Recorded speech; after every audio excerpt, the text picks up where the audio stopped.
earlier this year, we did our inaugural State of Dating survey. So we surveyed over 400 Kiwi singles to find out what it was like out there, what they were finding. And the most shocking statistic is that fewer than 1 in 10 Kiwi singles find dating exciting, which is so sad. And then interestingly, 3/4 of Kiwis that we surveyed said that the biggest challenge is just not meeting the right people.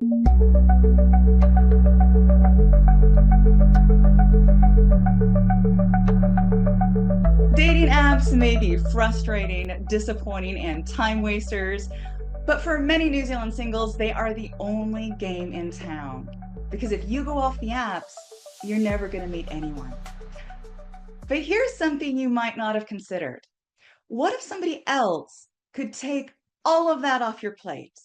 They would write your profile for you. They would help you get good photos. They would find the best matches for you, and they would handle the introductions. And that's not all. Even better, every single person they introduce you to will have been security verified, checked, and vetted for the exact kind of serious, intentional connection you are looking for. Would you give it a try? Well, if so, that is exactly what today's guest does. Elise Dalrymple-Keast is the owner and CEO of Compatico, New Zealand's first premium matchmaking service for singles over 30. She believes in slowing down, in giving people a real chance, and the radical idea that one good match, pursued properly, is worth 1,000 swipes. Elise, welcome to Christchurch Dating. Thank you so much for having me. It's really great to be here and to be having this conversation. Now, you and I have something in common. We both want to make dating in Christchurch better. What does better look like to you?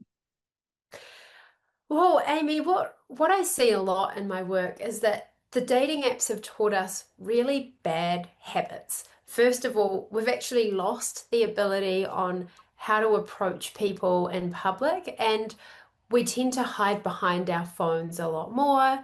We rely a lot on our phones as the intermediary through which we conduct romantic relationships early on rather than having conversations with people. And it's also meant that people are less intentional going on dates, and there's a lot more of a throwaway culture when it comes to dating. You know, people will only go on one date with someone and then won't bother giving them another chance because dating apps have given this perceived sense of abundance in terms of your options out there. So, in terms of what better looks like for me, it looks like people meeting in person without their phones, ideally without social media stalking the people who they're meeting up with extensively prior, and giving people a chance over multiple dates. The first, going on one date with someone is generally a pretty terrible indication as to whether that person is a good fit. Usually on the first impressions, we tend to go into judgment mode in our minds, and the judging part of us tends to be the most active. And then we also tend to be quite nervous at the same time. So we're not really presenting the best version of ourselves. So yeah, in summary, meeting in person and then actually giving things a good shot over multiple interactions. There's so many places I want to go in your answer, like the social media stalking really hit home. I think that's great. And one of the reasons you can avoid social media stalking is because you security check your people in advance. But we will get to that.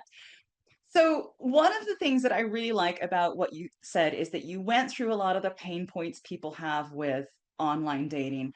I think one of the biggest things is that New Zealand culture should be respectful and see us as whole people. And the apps, which have all been imported, where Kiwis use Tinder, they use Bumble. These are not New Zealand-based companies. These are American-based companies, and we're importing these values that don't really reflect New Zealand culture. So I want to know more. I have been looking for data for Christchurch dating on New Zealand dating culture. What specifically makes Kiwis different? And I cannot find anything, but you actually did your own study. Could you tell us what you have discovered about New Zealand singles? Yeah, so earlier this year we did our inaugural State of Dating survey. So we surveyed over 400 Kiwi singles to find out what it was like out there, what they were finding.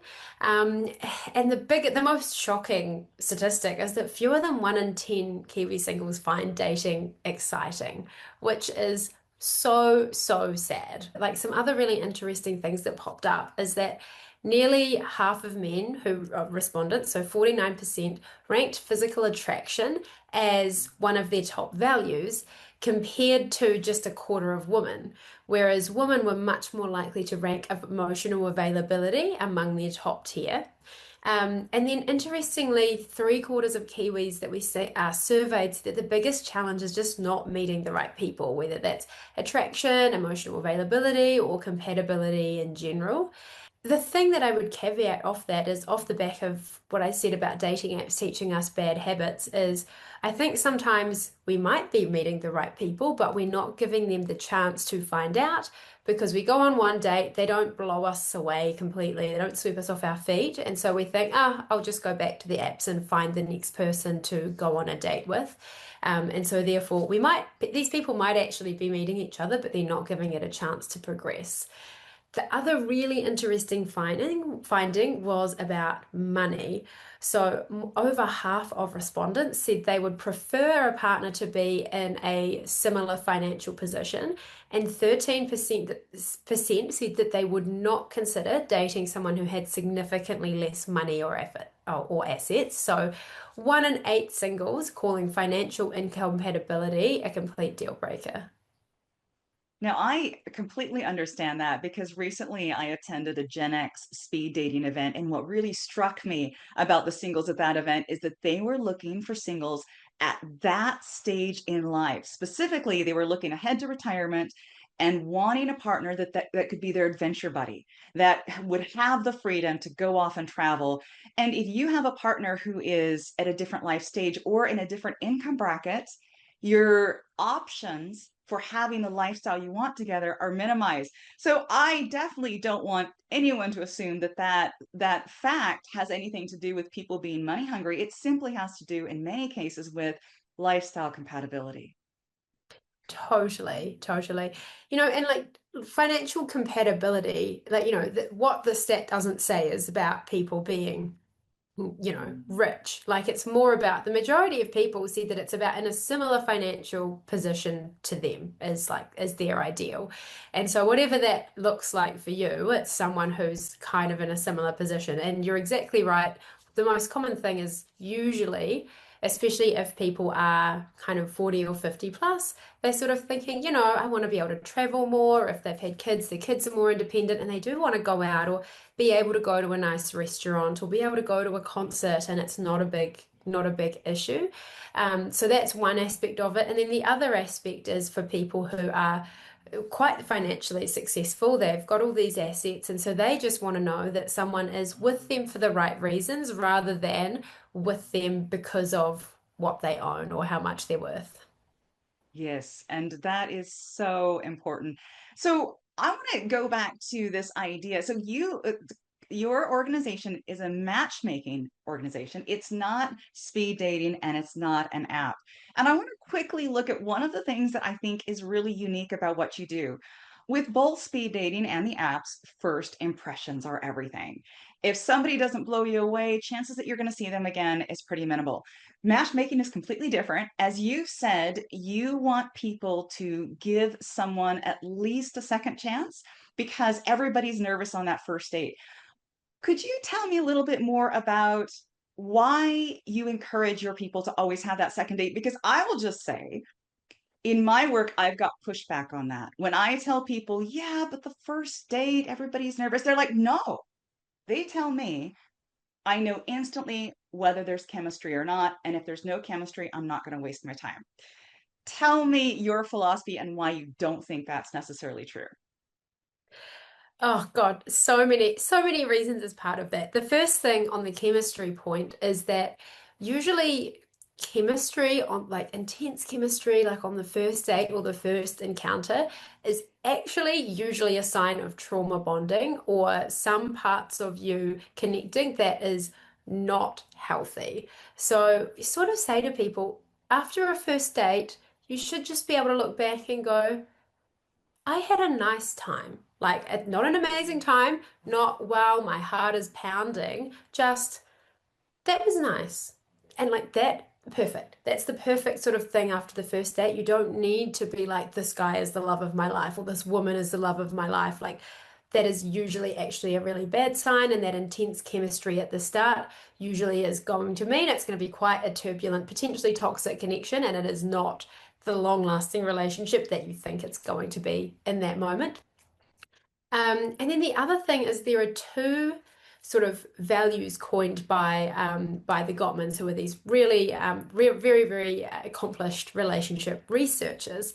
And so they've talked about the concept of match value or mate value versus unique value. And so the match or mate value is basically the thing that makes a person appealing just kind of to everyone. So usually people who are incredibly conventionally physically attractive will have quite high match or mate value, or if let's say they're very successful, and so that's why they tend to get a lot of attention because they are ranked really, really highly. And these sorts of people might have no trouble at all getting first dates, and they tend to be the one that a lot of people go for because they're like, I'm so attracted to them, like they are like as attractive as I am, or like, that's what I deserve in terms of looks or success or, those similar sorts of attributes. And then you have unique value. And so if you were to look at sort of, if you imagine like a graph, the match or mate value, it's just a line and it just goes straight across. And depending on how high that person ranks, depends on how that line goes. And imagine if the bottom axis is the time. But over time, your unique value starts at the bottom.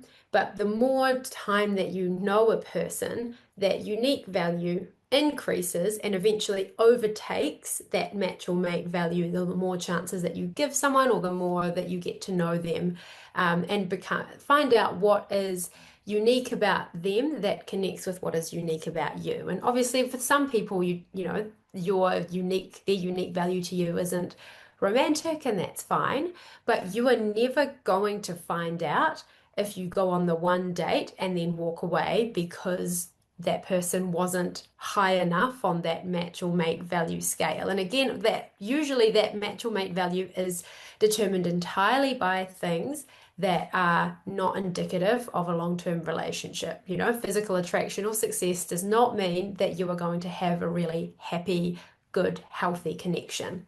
So that is why we recommend people do go on multiple dates and give it a chance.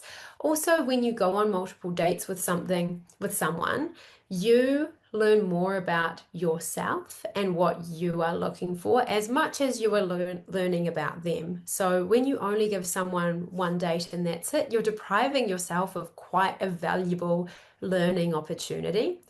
And then also just from experience, we've had quite a few occasions where, for instance, we had a couple who we matched last year. They went on a date. They were like, nah, I don't think it's going to be anything.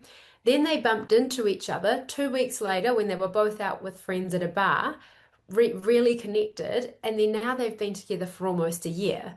And then another couple where we introduced them again, they were thought, oh, we're probably just going to be friends. And then 6 months later, they contacted us to say, hey, we've stayed in touch and actually realized we were a really good match and now we're together happily. And it was just because they took the pressure off and then over time got to know each other so much better. It's not actually a normal thing for you to meet one person straight away and boom, that's it. Like that's the person for you and you ride off into the sunset. Most of the time, it's multiple interactions where you build a bit of a friendship first and then you give yourself the real opportunity to roll into something romantic. And there is so much evidence to suggest that the friends to lovers pathway is actually one of the most successful pathways to lasting love. One of the great things about your organization is that you focus on people over 30. And I think that's a really key component in what you said, because when you're in your 20s, that chemistry is very important. Those snap judgments are very important. Having that payoff right away is very important. But people, I would hope, from 30 on tend to be looking for something else. They tend to have a little bit more patience. They tend to know what kind of life they want. And so having this specific population, I think, really helps focus on that slow intentional dating. Now, did you originally start out wanting to serve people over 30, or was that just how did that evolve, and what is different about people in this stage in their life? Yeah, it's actually really interesting because this is actually a quick conversation that we've been having where is the 30 and up still still necessary? When the business was started, it was initially 40s, got 40s and up. And then they realized they had a lot of people who were very early 40s and were saying, look, I really want to meet someone to start a family with. And so then they made it 30s and up. Um, and so what we like the choice behind that was this is a population who maybe the apps aren't working so much, like you said, when you're especially when you're in your early 20s, you've got lots of opportunities to meet people both on the apps and at various social gatherings, and also you've got a lot of time ahead of you. So you're kind of like, oh, I can kind of go on a bunch of bad dates and it doesn't really bother me so much, or I'll just roll into the next one. Whereas by the time you're 30 plus, you're kind of like, you might be wanting to start a family. And so if you are in that 30s to early 40s, like the clock is unfortunately ticking a little bit in terms of that window. So that's part of the pressures that people face. But also you just don't want to waste your time anymore, you've done all the work on yourself, you're established, and so you do know more what you're looking for, and you're not willing to waste as much time swiping and just going on random dates. And then for our clientele who are perhaps 50 plus, 50, 60, 70 plus, the apps are quite desolate in that age bracket. There's a lot of people looking completely different to their photos, people looking 10 years older than their photos, and you have a lot more to lose as well because you're probably established, you've got your own assets. And so it's that whole thing of, oh gosh, I don't want to be catfished or end up in a romance scam or end up, in a situation where someone is with me for the wrong reasons. And so you have the stakes are higher at that point. And so a lot of people come to us because it's much more secure. They've been vetted because it's a premium service and a price point that does filter out people who are there for the wrong reasons. So that was sort of where that age focus came from. As I said, like I think we're at the point where like if people who are late 20s were to come to us and were serious about it and wanted to come in for, the right reasons, I think that is something we would consider. But as a business, we know that we will ultimately mostly serve people who are 30 and above. And I want to go back to something we talked about earlier, the security checks. So one of the things that, of course, we always do when we see somebody's photo online, I was like, I want to know a little bit more about this person. We social media stalk them, and then by the time we meet them, we've got a lot of ideas in our heads based on our first impressions of their social media presence rather than the person themselves. And especially, I am definitely at the stage in life where I would rather present myself to somebody for the first time rather than having a lot of preconceptions. And also, my private life is very important to me, and I would like to keep some things private about myself. One of the great things about what you do is that you keep people's identities private until they've been a match. Tell us a little bit more about why that privacy is so important to your clients and what you do to protect it. Yeah, I mean, I'll start with what we do to protect it piece. So when people join, the first thing that we do is we get people to sign a membership agreement, which basically states that they will not disclose the identity of the people who they are meeting through Compatico, and they will not share profiles further, all of that kind of thing.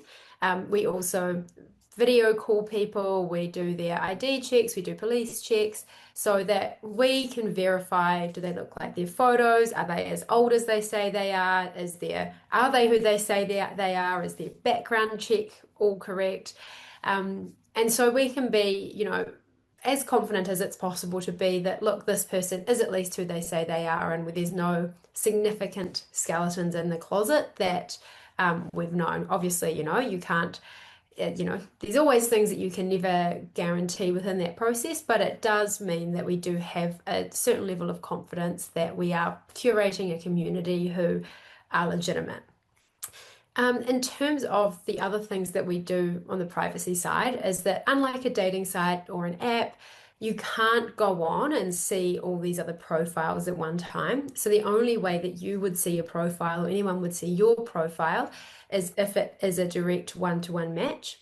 Our premium tier, the platinum membership tier, the platinum members have the option of being able to say, look, I must see all profiles before mine gets shown. And so usually people who have a public profile do tend to choose that option, so they have a bit of control.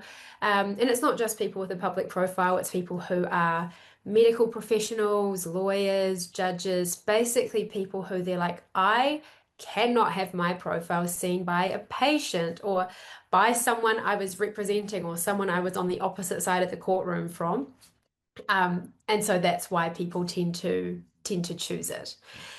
Um, in terms of like the other thing that people really like is, yeah, like you say, being across a dating app, I think from a safety perspective as well, I think especially for women, they're like, I don't necessarily want a lot of people to know that I'm single.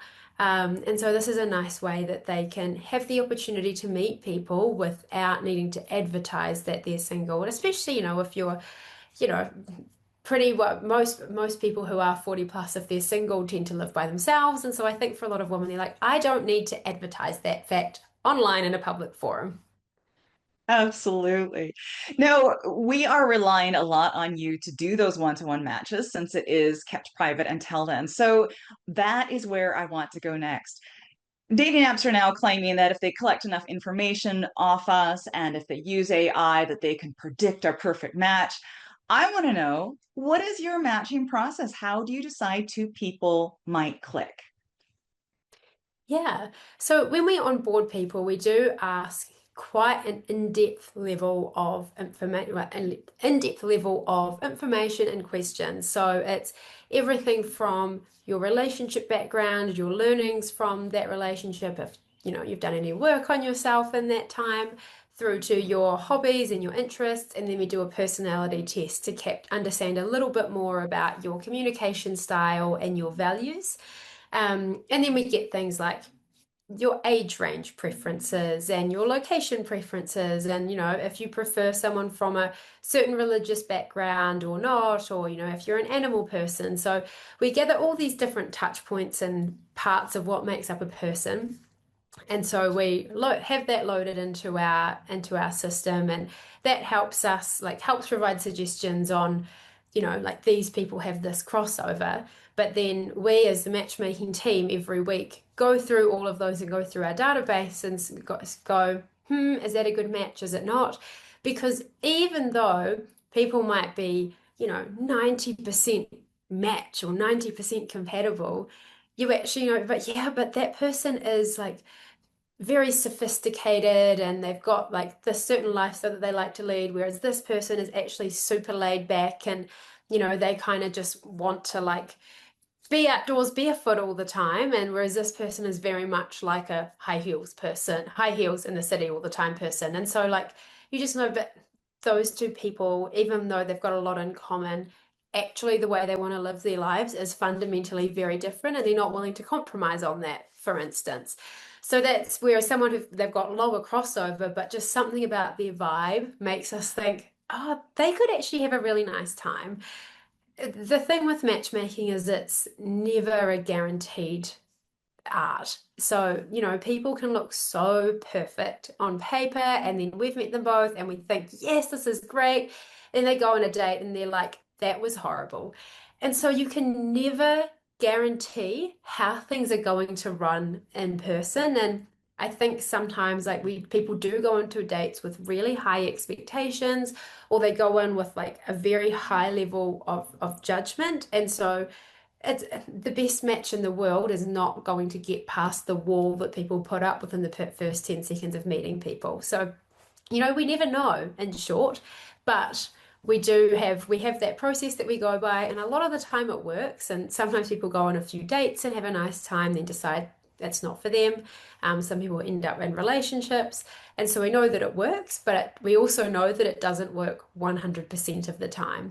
And with dating apps, in terms of their AI and their algorithms, maybe it makes it better, maybe not, but it's going to be the same problem, right? But the AI can't pick up the intangible stuff that we know about, like sophistication or about what someone's like fundamentally wants their lifestyle to look like. AI is not very good at being able to pick up those nuances. So you kind of will just get supplied people who look a lot like you.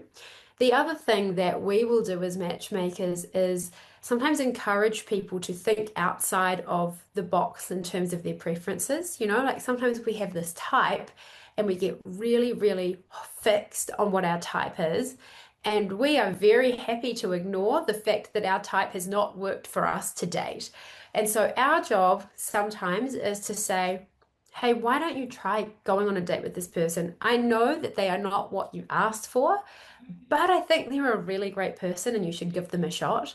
Whereas an app is not going to do that. An app is just going to stick to your kind of narrow parameters. So you can just keep going through the same narrow pool that you've been through before. And I think that is so important because the apps are really looking at just one thing, which is attraction. And really, this is just the photos, it's physical attraction. But what you are doing is matching people based on lifestyle and personality compatibility. It's a totally different ball game. And which is more likely to lead to lasting love? I think it's the second. Now, one of the things that I found when I was talking to singles here in Christchurch is that some of them have had experiences where they have paid a lot of money up front for a service, and then they found out there's hardly anyone in their area. You took over the reins last year, and I know one of your goals has been to expand to Christchurch. How many singles do you have in Christchurch? Are you still mainly Auckland based, or do you feel like you've got a pretty good presence here with Christchurch singles?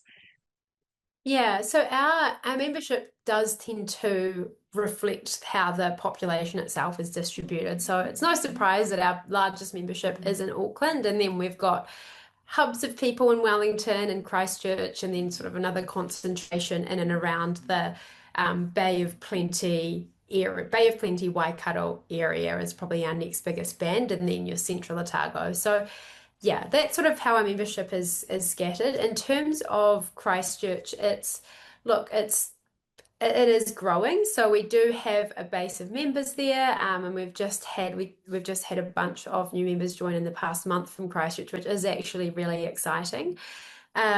We are hoping, well, we've actually got planned a table for six coming up next month in Christchurch, which is really, really cool.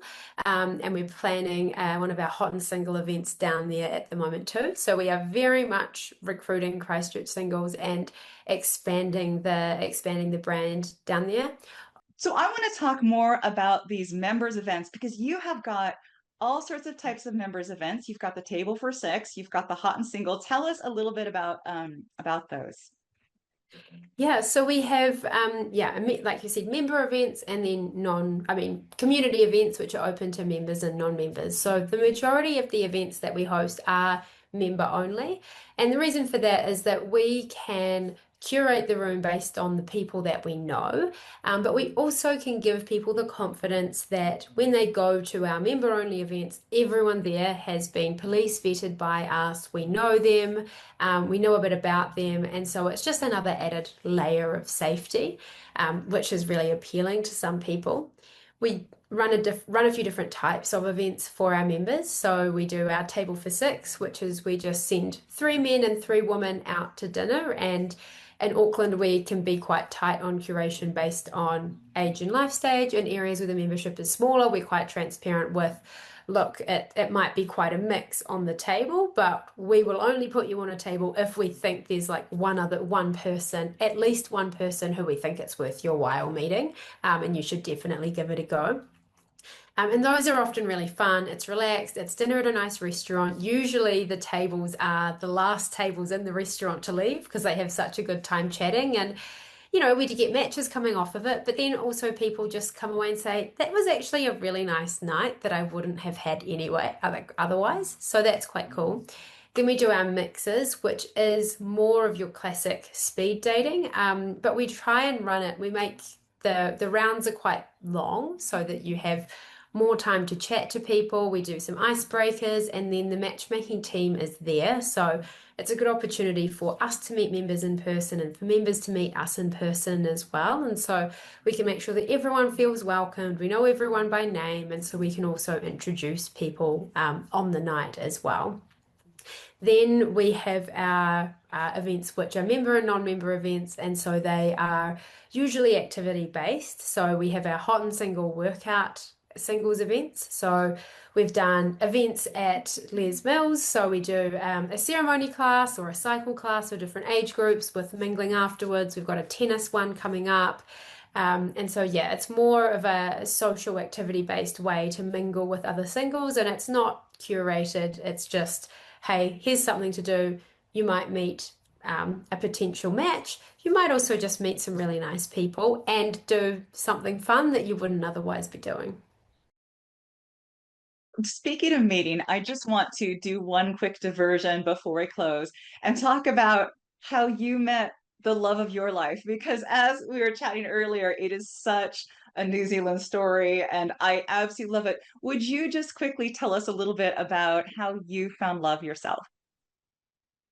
Yeah, so I had tried the apps and I'd gone off dates off them, and I found them really exhausting. All the swiping, all the messaging. I was like, I don't even message my friends this much. This is just way too much.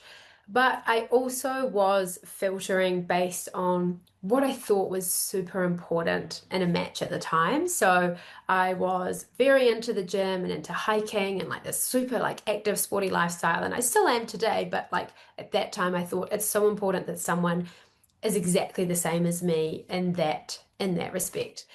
And then I was living in a flat. This was in late 2019. A flatmate moved out, and one of the other flatmates said, "Oh, I've got this friend Tim. He's pretty cool. He can move in." And yeah, so Tim and I didn't have heaps to do with each other until lockdown in 2020. Like we'd met and we'd chatted, but we were both overseas over summer and that kind of thing. And our other two flatmates went to go stay with their partners or their family, and so it was just Tim and I at the flat. And so night one, we had a whiteboard and we wrote up 50 quarantivities that we wanted to get, like that we wanted to do and throughout lockdown. So like cook a three-course meal, do a picnic, learn the hoedown throwdown, do a paint and sip, do a Lord of the Rings marathon. And so we just like worked our way through this list of activities together. And it was really, yeah, it was heaps of fun. And then probably about like 2 or 3 weeks in, we'd had this flat had been a flat for like 7 years, and so there were just like lots of old bottles of alcohol with like a few mils of random spirits and bits and pieces left in them. And so we were like, we're going to empty them. And so we'd done that. It was 4 a.m. and he tried to kiss me, and I just assumed, I'm just convenience. You have no other options right now. Like, and I was like, I am not, I'd never been like a casual person, and especially not with someone who I liked living with in a flat I liked living with. So, yeah, I said no. Little did I know that he actually really liked me. And the reason he'd stayed is because I said that I was staying for lockdown and he was initially going to go stay with his parents. And then when I said, oh, it's just going to be me, he was like, oh, this is my chance. And decided to like stay at the flat as well. But I didn't know that at the time. And so the next day he pretty much just put put me in the like friend category. He's like, I don't want to be a pest. No means no. By the end of lockdown, I realized I really liked him, but like had no idea what to do about it. I was also not a great communicator at the time. And then sort of spent the next 2 years of living together trying to drop hints that he was not picking up. I was not particularly obtuse. Ended up moving to Christchurch and we'd chat on the phone every now and then. And then I came back up for a work trip with my business partner at the time. And then him and I went for dinner and had a really nice time. And I came back and, my business partner was like, "Oh, how was dinner?" And I was like, "Oh, it was good. I've always really liked Tim." And I swear her head did like a full like 180. And she was like, "You lived together for like 3 years. How did you not like make this happen?" And I was like, "Oh, I don't know. I don't know." Yeah, and then she kind of coached me into being basically trying to make Tim realize that I liked him, which took multiple attempts. But eventually we were successful. But yeah, we've been together 4 years now. It's been really amazing. It's such a friendship and we have so much fun. And now we do hikes together, we run together. He's not into the gym, but that's fine. Like it doesn't matter. So it was a really big lesson to me that someone being exactly the same as you in every aspect is not necessarily a marker of compatibility. It's much more about how they make you feel and how easy it is to be together. That's a much better indication of actual compatibility and also being a friend as well as being a romantic companion or a romantic partner. I love that story so much because it really encapsulates everything we've been talking about over the past hour. It encapsulates the idea that sometimes the right person for you, you're not going to recognize them right away. Sometimes it takes a long time to get to know somebody and to get to realize just how cool they are and how much they fit into your life. And finally, it also shows us how that uniqueness of somebody matches with our uniqueness. And that's what creates perfection, not necessarily the fact that anybody else would look at Tim and think, oh, he's a catch. No, but he's your perfect match. And Yeah. that's what matchmaking can hopefully accelerate.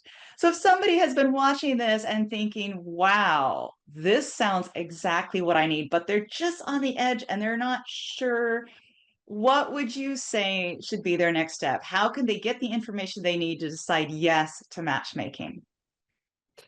Usually, when people are right on the edge, we recommend just booking a call with myself or our head matchmaker, Joe. So, if they go to our website, compatico.co.nz, they can find lots of information there, and then they can also choose to book in a call and ask any questions and find out if it's going to work for them. They could also sign up to our newsletter, which they can access via our website, or follow us on Instagram. We are compatico_NZ. Fantastic.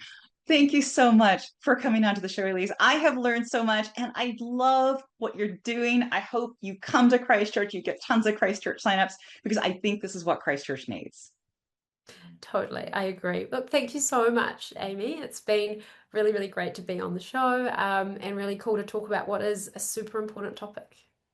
Fantastic. Thank you. And thank you everybody out there for watching. Now, if you want to go and see if matchmaking is right, again, the website is compatico.co.nz. That's compatico.co.nz. Now, until next time, that's it from Christchurch Dating. Let's get dating, Christchurch.